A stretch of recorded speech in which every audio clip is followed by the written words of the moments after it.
สวัสดีครับผู้ยิบันไทยเล่าครับมื้อนี้มาทำบุญด้วยครับอยู่วัดภูมิรินทร์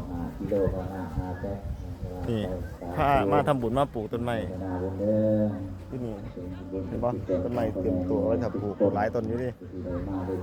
แถวนี้คือแถวคณะของพระสงฆ์แถวของขยาดโยมอยู่ประมาณทางพุ่นแหละครับถ้าให้ญาติโยมโม่บุญโม่ท่านก่อนโม่บุญโม่ท่านเรียบร้อยก็สิพากันปลูกต้นไม้นะครับผมก็มากันน้ำขอบครัวผมอยู่ทางหลังที่ไกลพุ่นนี่คือวัดนะครับวัดป่าวัดนี้ตั้งอยู่ป่าว่าผมก็บ่รู้หรอกว่าอยู่แถวไหนอันครอบครัวพามาไฟแม่เฒ่าไฟเมียพามาไฟน้องเมียพามานี่ครับสวัสดีครับมาทำบุญครับนี่กำลังเอาเขาคล้องมาเฮ็ดโรงทานนะครับพี่น้องครับ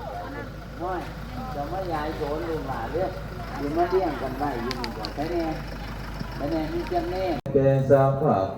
นี่พาลูกพาแม่มาปลูกต้นไม้เด้อครับเด้อเห็นว่าบรรยากาศเห็นบ่นี่แม่โอแม่นี่เราความผอมนั่งอยู่คุ้มมาปลูกต้นไม้เด้อพี่น้องมื้อนี้ขอการเวลาท่านนั้นพ่อแม่ครูบาอาจารย์เด้อกันหน่อยขอทานครูบาอาจารย์นิมนต์ทั้งโซนทั้งกกใหม่เลยอาจารย์ตัวนี้เนาะ